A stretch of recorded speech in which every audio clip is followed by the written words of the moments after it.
आज का टॉपिक है द्विघात समीकरण। क्या है? द्विघात समीकरण। द्विघात समीकरण से पहले हम कुछ महत्वपूर्ण शब्द हैं उनके बारे में जानेंगे। एक आता है द्विघात बहुपद। पहले किसको जानेंगे? द्विघात बहुपद। तो सबसे पहले हमें जानना होगा बहुपद के बारे में। किसके बारे में? बहुपद। ठीक है। अब क्या होता है बहुपद? आपको पता है कुछ संख्याएं हैं, संख्याएं जैसे 2, 3, 5, 6, 7, 8, 0 आगे जो भी कोई संख्याएं हैं, ये सब संख्याएं इनका मान है निश्चित। क्या इनका मान है? निश्चित। जैसे हम कह सकते हैं 5 केले, 3 गेंद, 10 रुपए कह सकते हैं नहीं? क्यों? क्योंकि 5 का मतलब हम काउंट कर सकते हैं 1 2 3 4 5। तो ये तो कहलाती है संख्याएं, क्योंकि इनका मान निश्चित है। और कुछ ऐसी संख्याएं हैं जिनका मान निश्चित नहीं होता।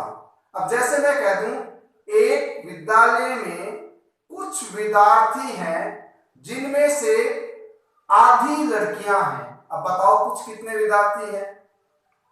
तो इन संख्याओं का मान निश्चित नहीं होता, अनिश्चित मान वाली संख्या है। इनको कहते हैं चर। क्या कहते हैं? चर। और चर है ना, इनको x, y, z, a, b, c कोई भी हो, अंग्रेजी के वर्णमाला के संकेत के रूप में लिखते हैं। आगे समझ में? ये तो क्या थी? निश्चित मान वाली राशियां। इनको बोलते हैं अचर। इनको क्या बोलते हैं? अचर। क्यों? क्योंकि चर उसे कहते हैं जिसका मान निश्चित नहीं है, और इसका मान निश्चित इसलिए क्या कहलाएगी? अचर। ठीक है। तो ये तो थी चर और अचर। अब आपको पता है गणितीय संक्रियाएं। गणितीय संक्रियाएं। अब गणितीय संक्रियाएं आधारभूत संक्रिया होती है 4, जिसमें एक होती है जोड़ यानी प्लस, दूसरा होता है घटाओ,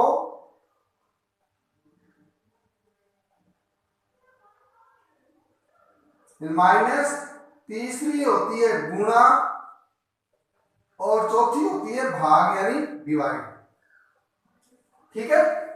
तो जब इन चर और अचर पदों को इन चारों संक्रियाओं के बीच के, इन चारों संक्रियाओं के मध्य संबंध के रूप में प्रकट किया जाता है, तो उसे कहते हैं बीजीय व्यंजक। बीजीय व्यंजक क्या कहते हैं? जिसको इंग्लिश में कहते हैं वेरिएबल्स। फॉर एग्जाम्पल ये x और y, तो ये चर और ये अचर दोनों को गणितीय संक्रिया के संबंध के रूप में प्रकट किया क्या कराएंगे? बीजीय व्यंजक। फॉर एग्जाम्पल ये आ गया 3y, तो इसका मतलब होता है 3 इंटू y। ये क्या कहलाया? बीजीय व्यंजक। मैं कहता हूं y बटे 2, ये भाग के रूप में प्रकट कर रहा है। क्या कराया? ये बीजीय व्यंजक। आया समझ में? और जब बीजीय व्यंजक है उसमें केवल एक पद है, जैसे 2x है, इसमें केवल एक पद है, तो ये कहलाएगा एक पदीय बहुपद। क्या कहलाएगा? एक पदीय बहुपद। क्योंकि इसमें केवल एक ही पद है, इसलिए क्या कहलाएगा? ये एक पदीय बहुपद। इसी प्रकार ये है 2x प्लस y, और लिख दूं मैं इसके साथ, या इसके साथ मान लो 3 लिख दिया। तो यहां पर देखो ये प्लस का चिन्ह है ना, तो इस और इस दोनों को अलग कर रहा है, 2x और 3x को अलग कर रहा है। इसका मतलब यहां पर कितने पद है? 2 पद। इसलिए ये कहलाता है द्विपदीय बहुपद। क्या कहलाता है? द्विपदीय बहुपद। अब मान लो ये आ गया x² प्लस x प्लस 3, अब यहां पर देखो कितने पद है, ये प्लस और ये प्लस, ये अलग अलग बांट रहे हैं इसको, इसलिए इसमें 3 पद है। ये कहलाता है त्रिपदीय बहुपद। आया समझ में? आया समझ में? अब ये है बहुपद। अब इसके बाद लेते हैं हम बहुपद की घात। क्या लेते हैं? बहुपद की घात। ठीक है, बहुपद की घात। फॉर एग्जाम्पल हम ले रहे हैं ये x प्लस वाई प्लस 2। यहां पर देखो x और y दो अलग अलग चर यानी वेरिएबल है, तो इसे कहते हैं दो चर वाला बहुपद। क्या कहते हैं? दो चर वाला बहुपद। और अगर ये ऐसे होता x square plus 3x plus 4, ठीक है, तो ये क्या होता भाई? एक चर वाला बहुपद, क्योंकि यहां भी x और यहां भी क्या है? x, एक चर वाला बहुपद। आगे समझ में? अब यहां पर देखो x की पावर कितनी है? 1 और y की पावर 1। x की पावर भी कितनी है? 1 और y की पावर भी कितनी है? 1। तो जब किसी बहुपद में व्यंजक की सबसे बड़ी घात 1 होती है तो उसे कहते हैं एक घातीय, एक घातीय बहुपद। ठीक है, और जिसको रेखिक बहुपद भी बोलते हैं, ध्यान रखना, रेखिक बहुपद भी बोलते हैं। ठीक है, और जब फॉर एग्जाम्पल मैं कहता हूं यहां पर 5x square plus 3x minus 10,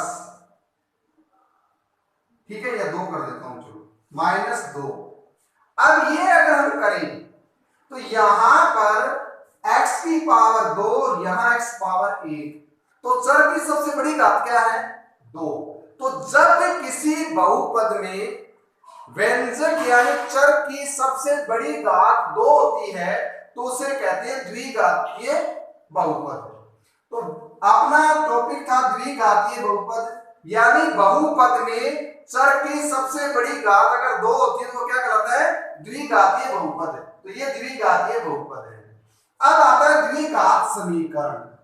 जब द्विघात बहुपद को समीकरण के रूप में लिख दिया जाता है तो वो कहलाता है द्विघात समीकरण।